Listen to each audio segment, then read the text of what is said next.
la formation et la mise en réseau. Voilà pour le CIVAM, si c'est à peu près clair pour vous.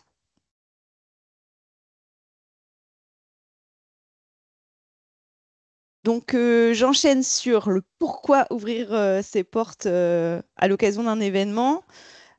Il y a plusieurs arguments qui vont en faveur de ça, selon moi, hein. Donc, effectivement, il y a plein de choses qui rentrent en compte, mais je vous ai fait une petite note de synthèse. Donc, d'abord, ça peut être utile pour se faire connaître. Quand on démarre, ça peut être une bonne façon d'inaugurer, par exemple, sa ferme ou son magasin, ou assurer voilà, assurer une notoriété conséquente. Et ça peut aussi permettre de se remettre un peu dans l'esprit des gens, surtout quand on est en circuit court, si on est ouvert depuis très longtemps, qu'on est installé historiquement, bah, des fois ça remet un petit coup de boost sur sa notoriété d'ouvrir ses portes. Ça permet aussi, et ça, si vous êtes installé, on vous le demande souvent, les gens qui veulent toujours aller voir ce qui se passe derrière ou comment ça se passe au champ ou dans l'élevage, on a souvent la demande, souvent pour les familles, etc., qui veulent voir les animaux. Et ben, le fait de programmer une porte ouverte comme ça une fois dans l'année, ça permet de soigner voilà, ce vrai rendez-vous où vous avez du temps pour le public, c'est prévu pour ça, tout est rangé, tout est mis en sécurité. Et vous pouvez, à chaque fois qu'on vous demande dans l'année si on peut aller voir les animaux ou le jardin ou les cultures, de dire bah là, c'est pas possible. Par contre, je vous invite à ma prochaine porte ouverte qui a lieu telle date. Et je pense que ça, c'est une vraie réponse pro et humaine au lieu de faire toujours visiter comme ça entre deux portes au public. Donc, je pense que ça, c'est une vraie bonne occasion de faire ça de façon pro. Ça permet aussi, bien sûr, d'expliquer son métier, hein, que ce soit quelque chose d'assez commun comme de plus atypique.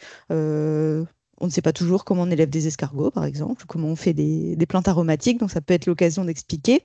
Ça permet aussi de casser les idées reçues et de communiquer positivement sur l'agriculture. On l'a vu, hein, l'année dernière a été assez perturbée, et puis là encore, par bah voilà, beaucoup de messages revendiqués par la profession agricole. On sent il y a des vraies difficultés, des vrais problèmes. Et là, ça permet aussi de montrer une autre image, de montrer qu'il y a des choses positives, que c'est pas que les agriculteurs en colère dans la rue, qu'il y a plein de choses qui se font et qui se font bien. Et c'est ça qu'il faut montrer. Donc, je pense que enfin, voilà, c'est une merveilleuse occasion de parler positivement de son métier et de l'agriculture. Ça permet aussi, je pense, de gagner en confiance auprès du public, auprès de vos consommateurs. Ça permet de montrer les coulisses, d'être vraiment transparent sur comment ça fonctionne une ferme aujourd'hui, de montrer pourquoi pas les ateliers de transfaune, montrer où vivent les animaux, comment sont cultivées les plantes. Et vous le savez, hein, la confiance du public, c'est un bon critère ensuite pour transformer l'essai, pour en faire des consommateurs. Ça permet aussi d'améliorer son ancrage local. C'est vrai que quelquefois, on n'est pas connu dans son propre village ou aux alentours. Ça, on a souvent la réflexion dans le cadre des portes ouvertes de gens qui découvrent la ferme pour la première fois alors qu'ils vivent là depuis très longtemps. Donc ça peut être voilà, les visiteurs du village, ça peut être aussi des élus locaux qui voient la communication sur vos portes ouvertes et voilà, soit qui se remémorent que vous existez, soit qui le découvrent. Et ça permet, je l'ai dit tout à l'heure aussi, hein, avec la notoriété, de rebooster ses ventes, la fréquentation de son magasin, fidéliser.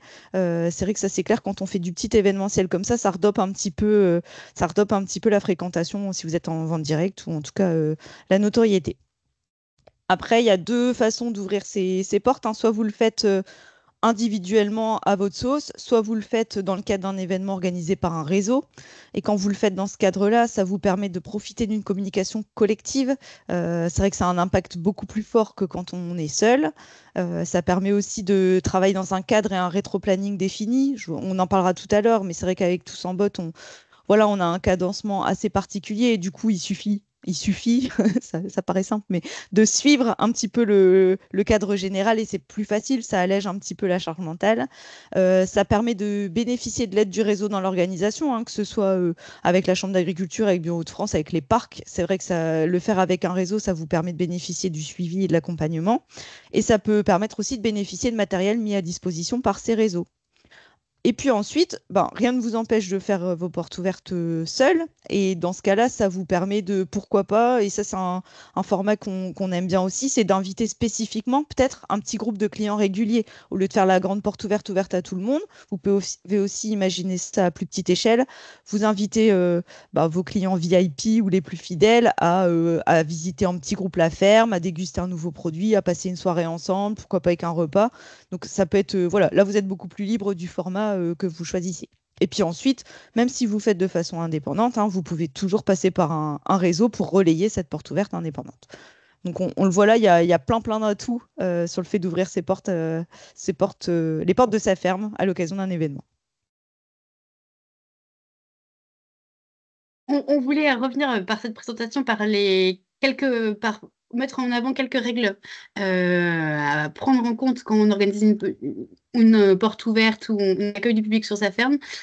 C'est pas une liste exhaustive, mais c'était vraiment l'occasion de faire un focus sur certaines. Et la base au préalable, avant d'accueillir qui que ce soit, ou même en tant qu'agriculteur, c'est d'avoir une assurance civile, bien sûr, et de la prévenir avant chaque événement. Et après, chaque assurance a son fonctionnement. Donc, je ne peux pas vous faire tout le détail de chaque assurance, mais souvent, c'est assez simple. Et puis, bien sûr, il faut être en règle. Ça me paraît assez basique. Mais par exemple, disposer d'une installation électrique conforme. Parce que si jamais, il y a un incendie au moment où vous accueillez du public sur la ferme et que l'installation électrique n'est pas conforme, ça va poser des gros problèmes. Et puis, par exemple, disposer d'un extincteur approprié au risque, etc. Donc, la base, assurance et être en règle. Mais ça, normalement, c'est déjà OK. Ensuite, si vous organisez une dégustation, eh ben, l'obligation que vous avez, c'est une obligation de résultat. Ça veut dire que vous devez ne pas rendre les gens malades. Alors, j'espère que vous ne voulez pas rendre les gens malades et que cette obligation de résultat paraît assez simple, mais ça veut dire qu'il faut que vous mettiez en place des éléments pour prévenir ce risque. Et le plus simple pour ça, c'est que vous fassiez déguster vos produits tels que vous les produisez et qui sont déjà dans un cadre réglementaire euh, qui est assez cadré et déjà homologué, et que vous ne fassiez pas du coup une seconde transformation quand vous le faites déguster, ça permet de limiter les risques. Je pense, je ne sais pas si vous faites des lentilles par exemple, cuisiner les lentilles, c'est rajouter du risque, par exemple pour la dégustation. Et pour les mesures préventives, du coup, ça peut être bien, si vous faites déguster, de questionner les personnes sur les éventuelles allergies ou bien d'identifier peut-être sur un petit papier à côté de l'assiette où vous faites déguster des choses, les éventuelles traces et allergènes qui existent dans vos produits. C'est la base, mais il faut utiliser du matériel propre. Vous lavez les mains. Et si vous vous lavez les mains, c'est avec de l'eau potable. Si vous avez une source sur votre ferme, il faut qu'elle soit testée. Sinon, c'est avec un jerrycan d'eau potable. Il faut nettoyer les surfaces ou mettre une nappe propre sur votre table. Maintenir vos produits à température adaptée. Ça veut dire si vous avez du pâté, par exemple, et ben, le laisser sur la table toute la journée, ben, c'est pas terrible. Il faut le remettre au frais entre chaque dégustation. Euh, et puis, c'est mieux si vous laissez pas les visiteurs se servir eux-mêmes et que vous servez, vous, les visiteurs, pour que, par exemple, je sais pas, un paquet de chips, qu'ils mettent pas la main dans le paquet de chips et qu'ils évitent de contaminer tout le paquet de chips, mais que euh, vous puissiez, du coup, donner, je sais pas, des contenants individuels. Ça permet de limiter le risque pour éviter toute contamination. Autre réglementation, c'est si vous décidez d'organiser un repas sur la ferme. Alors, c'est déjà un peu plus ambitieux. L'idée, c'est dans ce cas-là, déjà de réfléchir au stockage. Il faut que vous puissiez stocker vos produits au frais. Et c'est là où ça devient parfois un peu compliqué, c'est que parfois le frigidaire n'est pas suffisant, n'est pas assez adapté et pas assez puissant pour pouvoir maintenir les produits au frais. Et quand on dit au frais, c'est la plupart des denrées alimentaires fraîches, en fait, elles se conservent entre 0 et 4 degrés. Ça, vous devez le savoir, ou 0 à 2 degrés pour la volaille. Et parfois, un frigidaire, en fonction de la quantité d'aliments que vous allez proposer pour un repas, n'est pas assez puissant pour maintenir les produits à température. Et dans ce cas-là, il faudra avoir une chambre froide. Donc ça peut être un camion réfrigérant, je ne sais plus comment on dit, qui est maintenu au frais. Et dans ce cas-là, il faut relever la température tous les jours, en fait, de conservation de ces aliments. Si vous préparez les produits, souvent vous n'avez pas de salle de préparation en tant que telle sur votre ferme. Donc, vous transformez une pièce pour préparer les produits ou pour assembler les assiettes, pour cuisiner. Il faut, dans ce cas-là, avoir plusieurs éléments à bien faire attention. C'est veiller à toujours séparer les produits souillés des produits prêts à l'emploi. toujours commencer à manipuler les produits crus et avant les produits cuits et bien désinfecter entre les deux. Et puis, les personnes qui préparent leur repas doivent bien porter une tenue adaptée. Ça veut dire avoir une charlotte, ça veut dire avoir des gants, une tenue de couleur claire. Si vous utilisez des œufs, il faut bien qu'ils aient été traités dans un centre d'emballage des œufs agréé. Et si vous achetez des denrées à d'autres producteurs, il faut bien vérifier que ce producteur est agréé ou qu'il bénéficie d'une dérogation. Et il faut vérifier que le produit soit bien étiqueté et daté avec un numéro de lot et respecter les conditions de conservation du produit. Alors ça, c'est vraiment dans le cas où vous faites un repas sur la ferme. Ça peut aller vite, hein. Vous pouvez organiser un petit déj à la ferme, et au final, il n'y a pas beaucoup de transformation, mais il y a quand même des éléments à respecter si vous faites, je sais pas moi, du lait chaud, par exemple. Autre pour réglementation, c'est sur l'eau potable.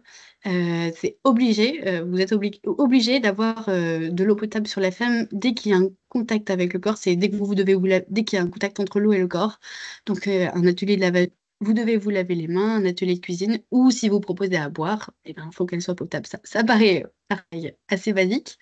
Mais pareil, si vous avez une source, si votre ferme est alimentée par une source et qu'elle n'est pas et qu'elle n'a pas été vérifiée, dans ce cas-là, il vaut mieux prendre des jerrycans et mettre de l'eau du robinet dedans que du robinet potable. Et dans ce cas-là, il faut que ces jerrycans soient propres, non exposés au soleil, sont stockés dans des bonnes conditions. Avoir des toilettes, eh ben, c'est pas obligatoire, c'est pas une réglementation sanitaire en tant que telle si vous faites juste une porte ouverte. Mais c'est quand même bien pratique, ça peut vous éviter d'avoir quand même des gens qui passent un pipi un peu partout sur la ferme. On change de sujet. Sur la réglementation, par rapport à la signalisation, il faut demander une autorisation si vous mettez des pancartes sur la route pour indiquer votre porte ouverte. Il faut demander une autorisation d'affichage auprès de la mairie. Et si vous bloquez une route, faire les demandes préalables à la structure en charge. Donc ça peut être à la préfecture notamment. Et puis, dernier point réglementaire, c'est vraiment pas une liste exhaustive, mais ça permet de remettre en exergue certains éléments. Sur la santé animale, souvent, c'est un truc qu'on oublie un peu. C'est que si vous organisez une porte ouverte et dans une journée où il y a plein d'autres portes ouvertes, par exemple, et que les visiteurs vont de ferme en ferme, il faut bien faire attention quand même à ce que les visiteurs ne véhiculent pas du coup les germes d'élevage en élevage et que ça crée des problèmes. Du coup, si c'est le cas, c'est mieux de proposer du coup aux visiteurs de avoir un point d'eau pour qu'ils puissent laver les mains avant de quitter la ferme ou bien mettre un petit deux trois vaches ou deux trois moutons, deux trois cochons. Voilà, cochons, c'est un peu plus compliqué, mais qui seront eux près des visiteurs et que les visiteurs pourront toucher, qui seront ensuite mis en quarantaine quelques jours avant de rentrer de les remettre dans le cheptel afin d'éviter que tout le cheptel soit contaminé. Ça, c'est souvent un truc qu'on oublie un peu et ça peut avoir des conséquences un peu dramatiques. C'était mon point rapide et sur la réglementation. Je vous propose qu'on passe ensuite à la partie réseau et comment organiser du coup. Oui, alors du coup, je pense que tout le monde a eu un peu peur à l'écoute de toutes ces diapos sur la Mince. réglementation. Ça fait toujours un peu ça quand on voit un peu toutes les choses qu'il ne faut pas manquer. Mais je pense que ce qu'il faut retenir de tout ce qu'a listé Lorraine, c'est que c'est aussi des questions de bon sens. Il faut tout faire selon le bon sens. C'est-à-dire que si, voilà, sur la circulation, etc., bah forcément, si vous habitez dans une rue très, très, très étroite et qu'il y a forcément des visiteurs qui vont venir, bah, c'est du bon sens d'afficher un petit peu qu'il faut ralentir ou de concerter la mairie, voilà. Rassurez-vous, c'est vrai que quand on voit tout d'un coup comme ça, même moi, ça me fait monter des angoisses. Donc voilà, il faut se rassurer, il faut prendre les choses une par une et c'est du bon sens. Du coup, moi, je vais enchaîner sur, sur quel réseau on peut s'appuyer si vous, pour faire des portes ouvertes. Je vous ai ici listé quelques exemples d'acteurs. Encore une fois, c'est pas exhaustif, mais c'est pour vous montrer qu'il y a plein de formats qui existent et plein de partenaires qui peuvent vous aider. Donc, il y a par exemple le réseau Bienvenue à la ferme qui organise notamment le printemps à la ferme ou Noël à la ferme, où c'est des portes ouvertes donc, sur les exploitations de leur réseau. Donc, c'est un réseau auquel on adhère, hein, comme le CIVAM ou autre. Il y a Aprobio qui décline ici en région l'opération nationale de l'Agence Bio qui s'appelle le Printemps Bio. Donc, c'est pléthore d'événements, dont des portes ouvertes à la ferme. Il y a le ministère de l'Agriculture qui organise depuis quelques années maintenant les Journées nationales de l'agriculture. Donc ça tombe en juin. Quelquefois, ça tombe même en même temps que Tous en botte. Donc là, c'est un mix en fait des deux formats. C'est-à-dire que vous pouvez inscrire votre porte ouverte individuelle sur l'événement national. Donc vous vous renseignez, vous vous connectez sur le site des Journées nationales de l'agriculture, vous proposez votre événement.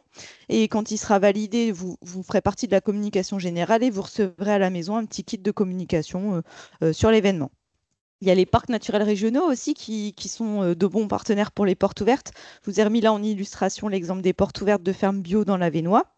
Il y a aussi les collectivités locales qui peuvent vous aider dans l'organisation des portes ouvertes ou alors qui en organisent en propre. Je vous ai mis en illustration la rando ferme de la CCPS, donc la communauté de communes du Pays Solémois. Voilà, vous connaissez un peu le système des randos fermes, hein. Donc il y a une balade qui est organisée et puis on visite une ou deux fermes le long du parcours. Il y a le parc Scarpesco qui en a organisé également. Donc renseignez-vous en fonction de comment vous voulez faire. Il y a beaucoup de systèmes qui existent, que ce soit individuel ou avec un réseau. Et puis aussi, bien sûr, puisqu'on est invité aujourd'hui par Bio Hauts-de-France, rappeler la fête du lait bio, où pareil, il y a de multiples portes ouvertes sur les exploitations. Il y a un petit déj bio aussi. Enfin, à l'époque, il y avait ça. Oui, c'est Je ne un sais pas petit si c'est déj bio sur encore les petit fermes, ouais. déj bio sur les fermes. C'est début juin. Voilà. Début juin. Et par contre, on organise peu. Il y en a trois, par exemple, qui seront organisés en 2025. Donc, c'est à voir si vous êtes candidat pour plutôt 2026 maintenant. Ok. Bon, comme ça, vous pouvez vous inscrire bien en amont si vous êtes intéressé et vous voyez en fonction de, bah voilà, si vous avez le label bio ou pas, si vous êtes éleveur ou pas, si vous êtes d'un territoire ou pas. Enfin, voilà, il faut choisir en fonction de ce à quoi vous pouvez prétendre et ce qui vous intéresse vous. Et du coup, bah, moi, je vais vous parler de l'événement qu'on porte nous au sein du CIVAM qui s'appelle Tous en botte.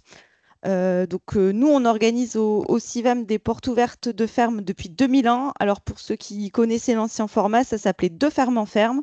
C'était organisé avec le réseau national CIVAM chaque dernier week-end d'avril. Donc, ça existe toujours. Nous, en région, on a fait le choix d'organiser notre propre événement là depuis une dizaine d'années pour la simple et bonne raison que bah, chez nous, enfin, à l'époque, en Nord-Pas-de-Calais, il y avait assez peu de choses à voir fin avril sur les fermes. Donc, à la demande des adhérents, on a décalé ça en juin et on a fait notre propre événement plutôt au beau jour en juin pour qu'il y ait plus de choses à voir, notamment sur les fermes maraîchères, arboricoles, où c'est encore un peu timide au mois d'avril. Pour nous, en fait, Tous en botte, c'est vraiment, comme je vous l'ai mis, l'opportunité pour le grand public de découvrir les coulisses de votre structure. C'est vraiment de faire comprendre au public et en toute simplicité comment fonctionne une ferme ou un atelier, parce que nous, on ouvre à plus que les fermes. Comment c'est aujourd'hui le quotidien d'une ferme, comment sont fabriqués les produits, comment on fabrique un yaourt, comment on cultive les légumes. C'est vraiment partir des choses très simples pour que le public reparte, alors certes en ayant passé un super moment et un moment convivial, mais aussi avec des connaissances, des informations, des choses qui lui seront utiles, du contenu. Donc nous, l'opération Tous en botte, on la réserve aux agriculteurs en activité, aux couveuses, mais sous réserve que ce soit une activité agricole, aux espaces tests agricoles, aux structures d'insertion à vocation agricole. Donc, on a eu par exemple l'année dernière les jardins de Cocagne qui ont participé. Et donc, depuis l'année dernière, on ouvre l'opération un petit peu plus large qu'à l'agricole. On l'ouvre aux boulangers, pâtissiers et brasseurs, mais pour ceux qui participent à nos événements marchés fermiers. Parce que, voilà, je m'explique sur ça, c'est parce que souvent, enfin, c'est même toujours, puisque c'est un critère, ces personnes utilisent des matières premières issues d'agriculteurs locaux. Et du coup, ça nous semblait bien aussi de mettre en lumière ça dans le cadre de cet événement. Donc l'année prochaine, enfin cette année, en 2025, les portes ouvertes Tous en botte auront lieu les 13, 14 et 15 juin. Donc ça, c'est imposé. Si vous voulez participer, c'est forcément sur ce week-end-là. Mais par contre, vous n'êtes pas obligé de faire les 3 jours. C'est sur un créneau de 3 heures minimum. Donc ça peut être une fois 3 heures, ça peut être deux fois 3 heures sur le week-end, ou ça peut être les 3 jours. C'est vous qui choisissez. Ça peut même être en soirée. Mais en tout cas, on se rassemble sous ce week-end de commun. L'engagement, enfin, le cœur du projet, bah, c'est au moins une visite guidée par créneau d'ouverture. C'est vraiment sur ça C'est ça qu'on vous impose. On impose aussi la gratuité pour le visiteur, sinon c'est moins une porte ouverte hein, s'il faut payer l'entrée. Et il y a aussi le cahier des charges à respecter qui est disponible et téléchargeable sur notre site. Donc je l'ai pris avec moi si vous avez des questions après. On va pas balayer là tout le cahier des charges, mais forcément, pour nous et comme tous les réseaux, bah, il y a des règles à respecter, il y a un cadre à respecter. Alors, en quelques mots, ce qui vous est apporté par notre réseau quand vous participez à Tous en Bot, bon, on vous fournit tout ce qui est support de communication, flyers, affiches, banderoles, etc., et matériel pour communiquer avant l'événement.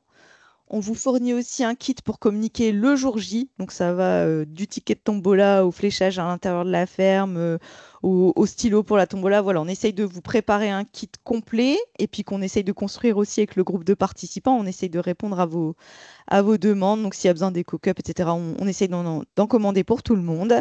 On vous assure une présence sur le web dès le mois de mars. Donc que ce soit sur le site internet qui est dédié ou sur la page Facebook où il y a régulièrement des portraits de participants. On se charge d'inviter les élus, les médias, les partenaires locaux. Évidemment, rien n'empêche le participant de le faire en double, mais au moins la base est faite. Votre maire est invité, le président de la communauté de communes est invité, comme ça c'est fait. Vous pouvez bénéficier aussi d'une prestation avec un photographe à tarif préférentiel. Donc, petite parenthèse sur ce point-là, en fait, la promo sur ce reportage photo était valable jusque jeudi dernier. Par contre, si vous êtes intéressé pour participer à l'événement et que vous n'en avez eu connaissance qu'aujourd'hui, notez bien que vous avez participé à ce webinaire et on vous appliquera la promotion quand même. Ça me paraît normal. En plus, on a décalé le webinaire. Donc, pas de souci. Si vous voulez bénéficier de cette offre, vous pourrez. Et puis forcément, ben, de février à juin, on vous fournit du conseil et le cadre, c'est-à-dire qu'on a plusieurs intervenants extérieurs, il y a moi-même, il y a le groupe de participants et on avance ensemble comme ça collectivement jusqu'au juin. En contrepartie, ben, quels sont les engagements des inscrits? Ben, forcément, et on l'a dit en introduction, il faut être en conformité, bien sûr, sur sa ferme ou son atelier. Donc, il faut que tout ce qui est question d'assurance, la production, le contexte sanitaire, etc., faut vraiment être en conformité sur sa ferme. Je fais un petit aparté aussi sur les bénévoles. Pensez bien à les signaler à votre assurance, c'est important, sinon c'est du travail dissimulé.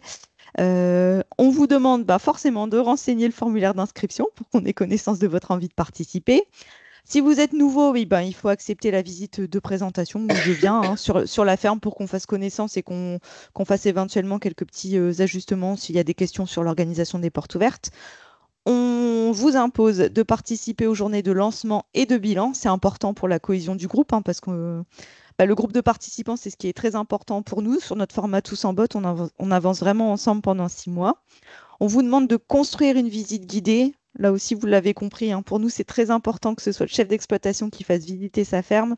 Donc, on vous demande qu'il y ait un peu de contenu, mais en général, vous avez tout dans la tête et ça se fait très naturellement.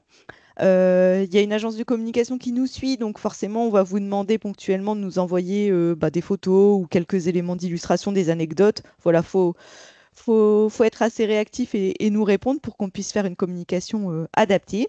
On vous demande forcément de communiquer, mais de façon collective. C'est-à-dire que si vous faites le choix d'organiser une porte ouverte avec un réseau, eh ben, il faut aussi s'engager à la jouer collectif et pas se faire ça comme perso. Donc, utilisez plutôt les supports qu'on vous fournit, toujours rebondir sur les autres fermes ouvertes. Voilà, c'est un peu l'esprit quand vous participez à une porte ouverte comme ça dans le cadre d'une association. On vous demande aussi de compléter le panneau qu'on appelle donc le panneau de développement durable, qui est un... Alors, autodiagnostic, ça fait peur, mais en tout cas, c'est un panneau tout simple qui vous est fourni et que vous devez juste compléter avec vos bonnes actions en termes de développement durable. Donc, ça peut être, voilà, il y a les 3 bulles du développement durable, les bonnes actions en termes d'environnement, en termes de social, en termes d'économie. Voilà, si vous avez planté une bande fleurie, ben, vous l'écrivez. En fait, c'est juste pour dire ce que vous faites de bien et que le public en ait connaissance. On vous demande aussi de mettre en place une tombola. Donc tout vous est fourni et nous, ça nous permet de compter le nombre de visiteurs et puis de les réinviter surtout l'année suivante, hein. Donc on saisit tous les tickets de tombola pour que, pareil, ça soit en collectif, ça c'est mis au pot commun ensemble et comme ça nous permet d'avoir un grand carnet d'adresses pour l'année suivante et puis renseigner le formulaire de bilan. Donc ça, vous avez l'habitude hein, quand on fait une action, en général, on doit faire la petite éval derrière. Et nous, les inscriptions sont possibles jusqu'au 30 janvier. Là, donc, il vous reste une quinzaine de jours si vous êtes intéressé. Et tout est dispo sur le site du CIVAM, rubrique Nous rejoindre. Vous retrouverez les cahiers des charges, le formulaire d'inscription, les participants des années précédentes. Je vous ai fait une présentation en accéléré de ce qu'est l'événement, mais pour moi, ceux qui en parlent le mieux, c'est ceux qui ont déjà participé. Donc voilà, j'ai tendu une perche à Laurie pour savoir si elle pouvait nous illustrer en concret ce que ça donne tous en botte quand on l'a testé. Nickel. Eh ben, merci Sophie. Déjà, désolée parce que j'ai pas ma caméra. J'ai essayé là, de chercher ce qui marchait pas, mais je sais pas. Je sais pas si elle a rendu l'âme ou quoi, mais on fera sans. Du coup, je suis Laurie, donc je cultive des plantes aromatiques et médicinales en bio, du coup, bien sûr, sur Hasbrook depuis 3 ans. J'ai fait 2 ans en fait en couveuse d'entreprise avec un petit pas et depuis quelques mois, je suis installée officiellement. Et donc, du coup, depuis le démarrage, depuis mon installation, j'ai organisé des portes ouvertes sur ma ferme avec Tous en bottes, donc avec le CIVAM. Donc, en fait, pour moi, c'était voilà, c'était un peu une évidence d'organiser ces portes ouvertes dans le sens où ça me paraissait hyper important de créer un lien avec les clients. J'avais beaucoup de demandes aussi sur les marchés parce que du coup, je commercialise pas mal en marché et donc les gens étaient quand même hyper demandeurs de me dire bah, est-ce que vous faites des visites? Enfin voilà, est-ce qu'on peut venir voir? Est-ce qu'on peut venir voilà, tester vos produits aussi à la ferme?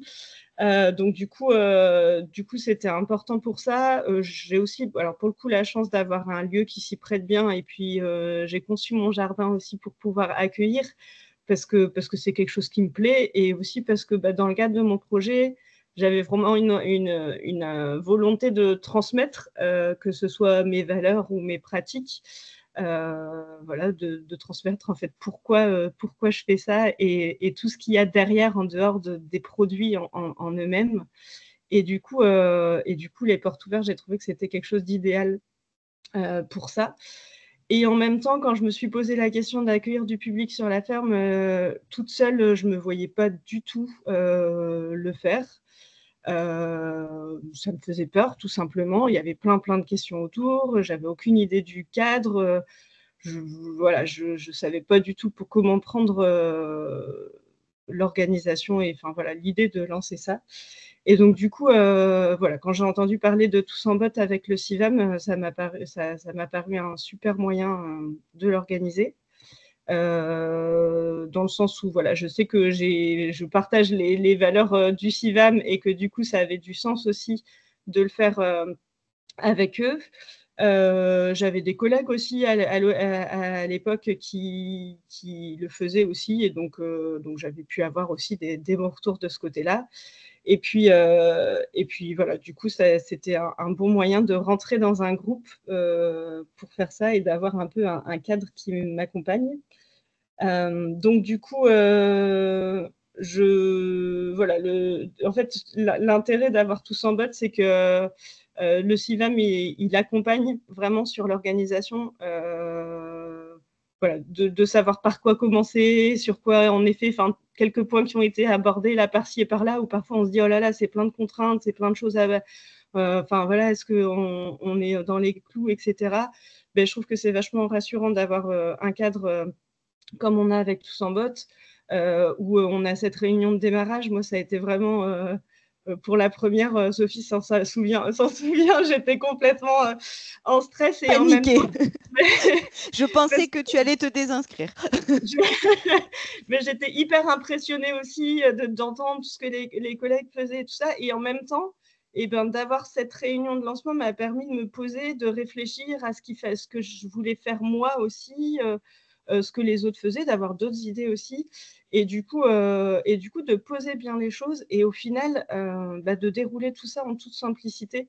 Au fur et à mesure, de savoir aussi qu'il y avait de l'accompagnement, de savoir tout le matériel qui est mis à disposition, comme les fléchages, voilà, des choses comme ça qui paraissent basiques, mais l'air de rien, quand on doit quand on organise tout seul, commencer à faire tout ça, c'est quand même des grosses contraintes en plus. Le support sur la communication aussi, parce qu'évidemment, quand on organise un événement sur la ferme, si on veut qu'il y ait du monde qui vienne, il faut qu'il y ait une communication derrière, et c'est quand même du travail à préparer, donc de se dire, on ne sait pas, il y a peut-être personne qui va venir, c'est un peu stressant et ça peut être un gros frein, donc d'avoir cette aide à la communication avec un organisme derrière, c'était quand même aussi hyper intéressant. Donc ça peut paraître certaines contraintes, mais en fait, pour moi, ça a été vraiment une énorme aide pour me lancer. Et pour le coup, le forfait photo aussi, moi, je sais que j'en ai profité la première année et ça a été utile et pour évidemment la porte ouverte, mais c'est des photos qui me sont aussi utiles tout le temps. Et du coup, moi, je recommande vraiment, si vous avez besoin de photos au passage, si vous n'avez pas grand-chose, c'est un investissement qui vaut vraiment le coup. Et ça revient vraiment beaucoup moins cher pour ça.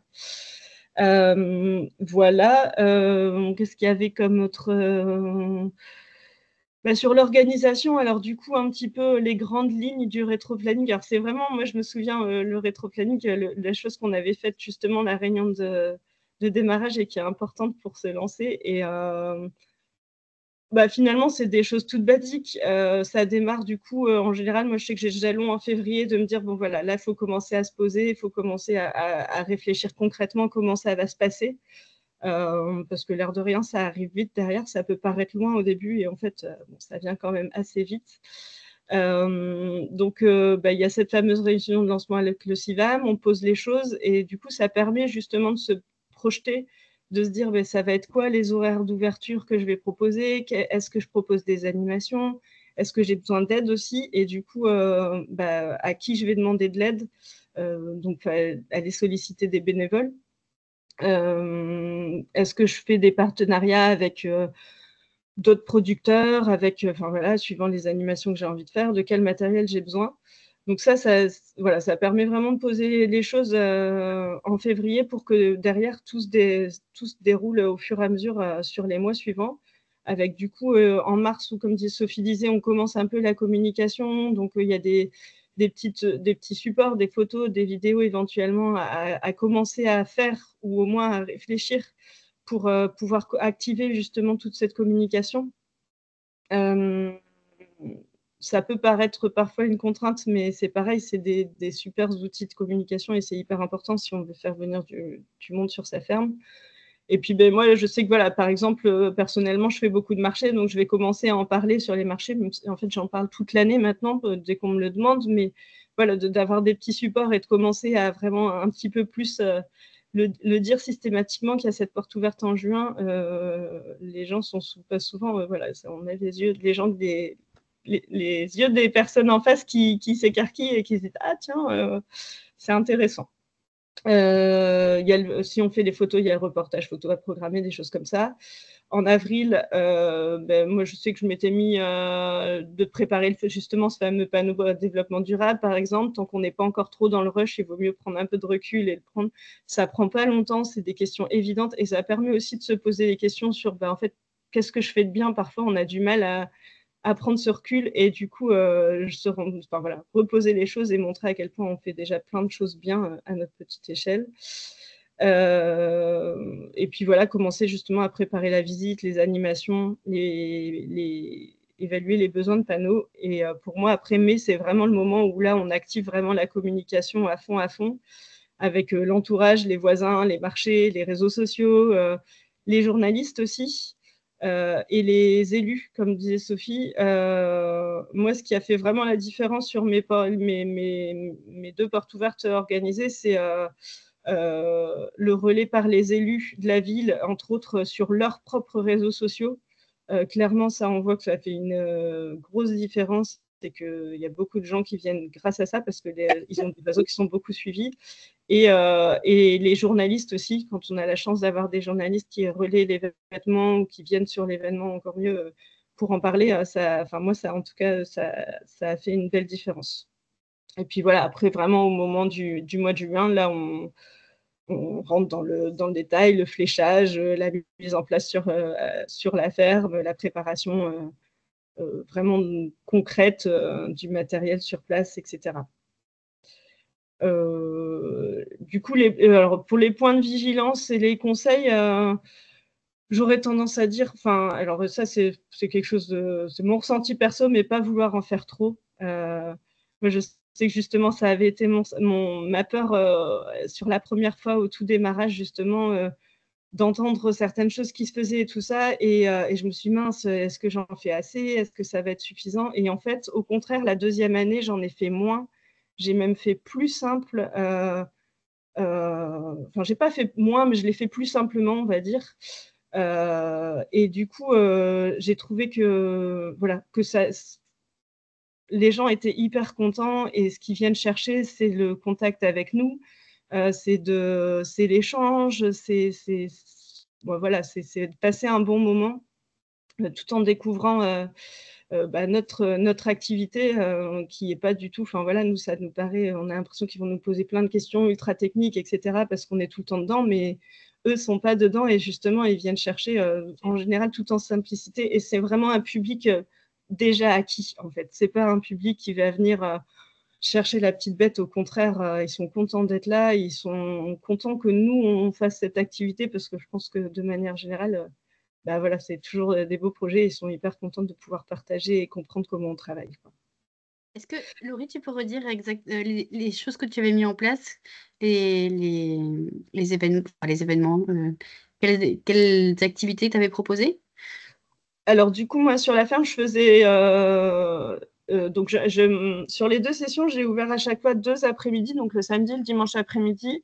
Et à chaque fois, ce que je fais, c'est que je fais une visite.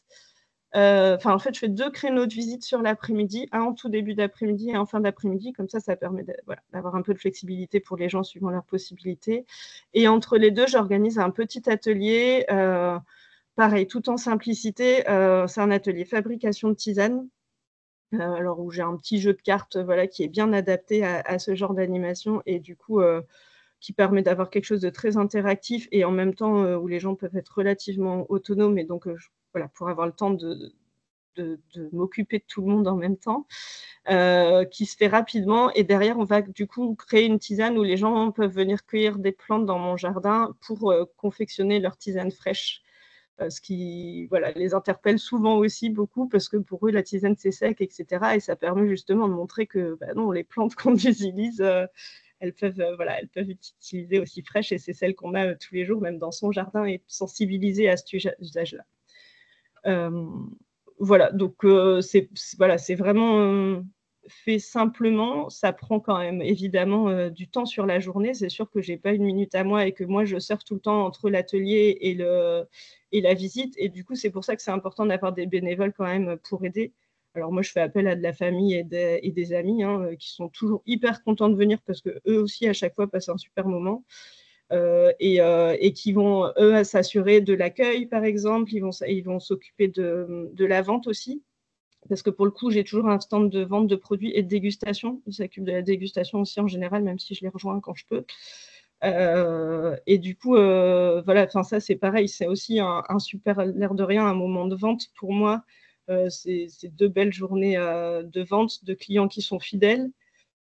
Et qui ont l'occasion de goûter quasiment tous mes produits. Et donc, du coup, ça, ils sont aussi hyper contents de pouvoir prendre le temps, peut-être un peu plus que sur un marché où c'est un peu différent comme cadre.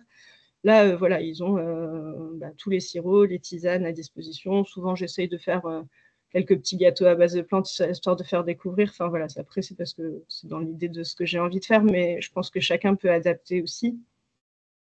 Mais voilà, du coup, c'est vrai qu'il faut un petit peu d'aide quand même pour avoir pour pouvoir proposer ça autour.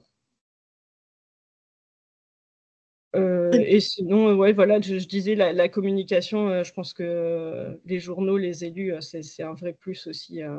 Et puis sinon, prendre du plaisir en fait à organiser ce moment, je pense que c'est le plus important.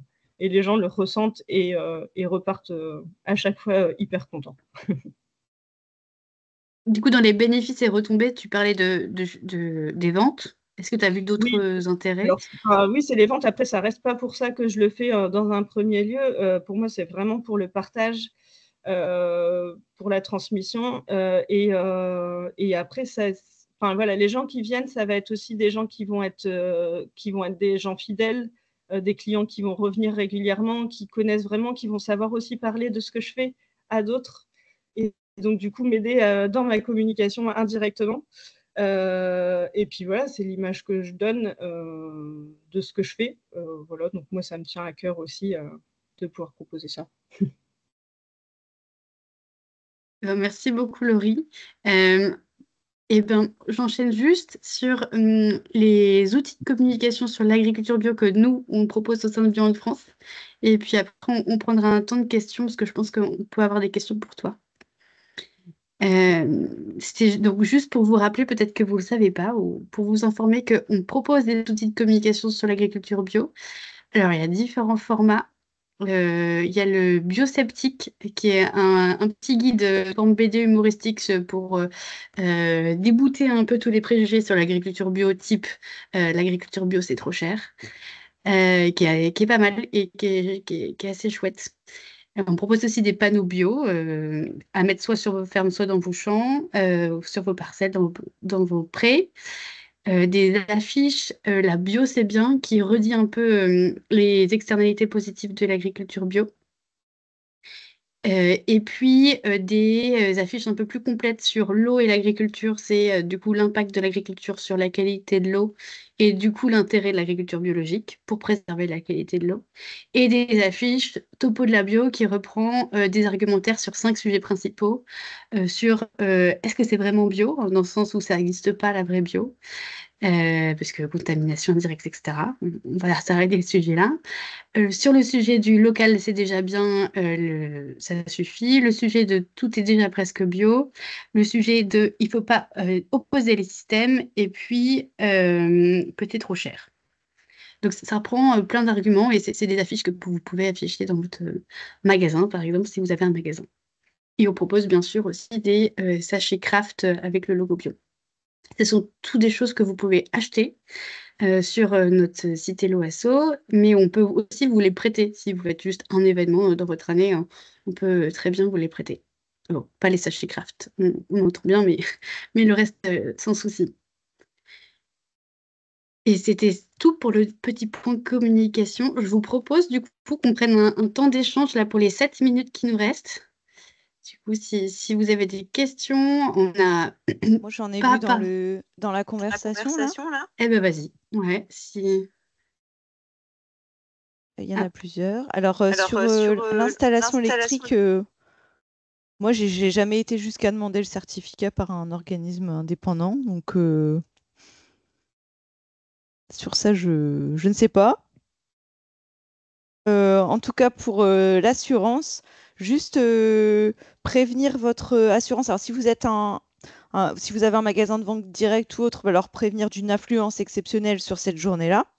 Et si vous accueillez jamais de public, là, c'est vraiment, il faut surtout prévenir l'assurance que vous organisez un événement porte ouverte. Et certaines fois, ils vous demanderont une cotisation supplémentaire. Et ils peuvent vous demander aussi la liste des bénévoles pour les assurer aussi, ce qui peut faire monter un petit peu la note. Mais voilà, en fonction des assurances, c'est un surcoût. Juste les avertir, ça peut être un simple mail ou un coup de téléphone, hein. Mais au moins leur dire que vous aurez une affluence exceptionnelle ce jour-là. Voilà pour les questions que j'avais vues. Je ne sais pas s'il y en avait d'autres. La référence de l'enquête, c'est l'injuste prix de notre alimentation. Je ne sais pas comment je peux vous transmettre le lien pour la télécharger. En tout cas, si vous allez sur le site du CIVAM national, elle est dans les actualités. Elle a été faite avec le Secours catholique, notamment en partenariat. Et moi j'ai le lien, donc je ne sais pas si je le partage à Ouais, Lorraine. dans tous les cas, j'ai prévu de vous envoyer un mail suite à cette présentation pour vous renvoyer la vidéo. Et puis, je pourrais mettre le lien Ouais. avec. Ça Alors, ressemble à ça. Je ne sais pas si vous voyez mon écran, mais voilà, la couverture est comme ça. Petit guide très, très intéressant.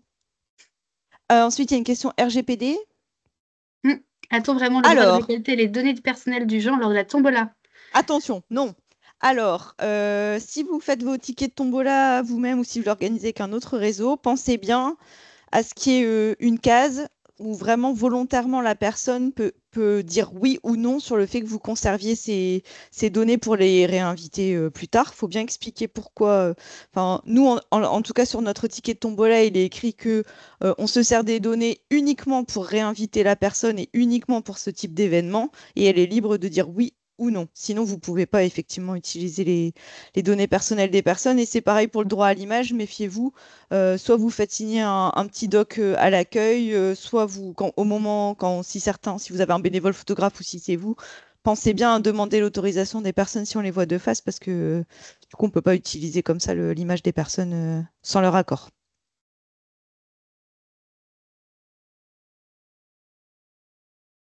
Une question, donc l'attestation ne suffit pas. L'attestation de quoi?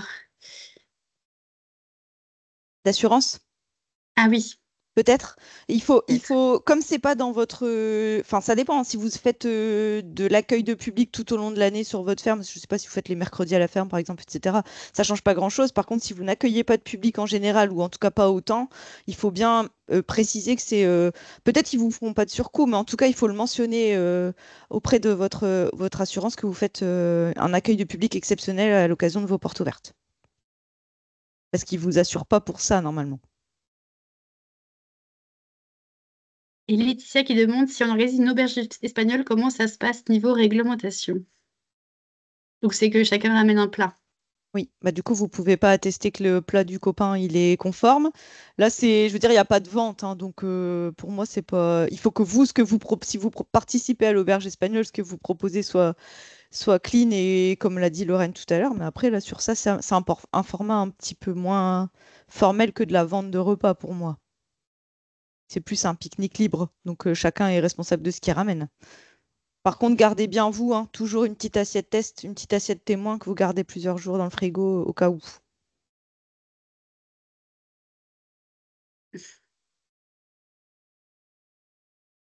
Et on Et a fait pour le tour la... des questions. Ouais, je Bah, crois. vas-y. Non, je disais, Marion voulait la référence, je pense, de l'étude, je crois. Donc, on l'envoie avec le mail. Et je me disais, Sophie, sur les formats, sur les activités, tu as peut-être une expérience sur les activités. Qu'est-ce qui marche le mieux je vais dire rapidement là, est-ce que c'est les repas? Est-ce que c'est les concerts? Est-ce que c'est, je sais pas, est-ce que Alors, tu as un petit retour? Euh, les repas fonctionnent très bien. Je le déconseille la première année parce que ça fait un stress en plus et ça prend beaucoup de temps. Donc, quand vous êtes mobilisé à faire tout ça, finalement, vous perdez un petit peu de temps dispo pour organiser la visite guidée. Ce qui marche le mieux, peut-être Laurie pourra compléter, mais je trouve que c'est les choses très simples et qui sont directement en lien avec l'activité. Nourrir les animaux, par exemple, c'est des choses extrêmement simples. Si on est sur un apiculteur, ça peut être ouvrir une ruche. Voilà, c'est des choses très simples. Ou les petits jeux, par exemple. On a une ferme qui avait fait ça l'année dernière, des petits jeux flamands éparpillés sur la ferme. C'est tout simple, on peut se l'approprier en autonomie. Plus vous prévoyez d'animation autonome, mieux c'est. Après, chaque format est différent. Mais le repas en général fonctionne bien, mais si c'est votre première année, j'avoue que je le déconseille parce que ça peut être vite monstre de temps. Oui, je Et pense les que dégustations, en fait. ça dépend de l'activité de chacun, mais oui, la Ouais, dégustation, la les gens dégustation. sont très Mm. très contents. Et puis, oui, ça fait partie de ce qu'ils viennent chercher aussi. Et après, oui, d'avoir au moins un petit atelier, une petite animation, histoire de, voilà, de pouvoir prolonger un peu et de profiter vraiment du moment, en fait, pour les gens qui ont fait le déplacement parfois quand même de loin. Enfin, moi, voilà, ils font quand même quelques kilomètres pour venir parfois, et donc du coup, de pouvoir leur proposer des petites choses en plus que la visite qui dure une heure, on va dire à peu près, voilà, c'est quand même chouette, quoi. Mais encore une fois, en simplicité, moi, typiquement, le repas, c'est quelque chose que je ne me sens pas de faire aujourd'hui, bah, c'est pas grave, chacun, voilà, chacun aussi fait avec ce sur quoi il est à l'aise, quoi.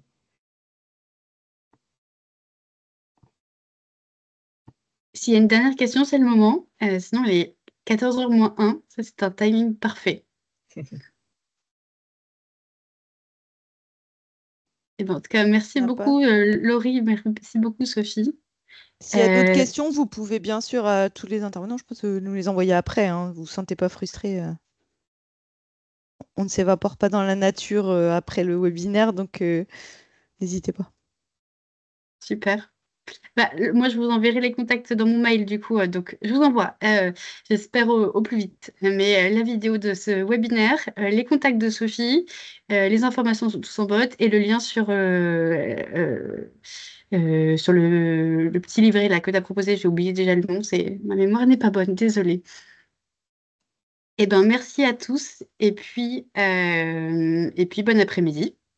Et rendez-vous le mois prochain, du coup, pour le webinaire sur travailler avec les cantines, qui interpeller et comment faire bouger les lignes. Bon après-midi. Merci. Merci, bon après-midi. Merci beaucoup, bon après-midi.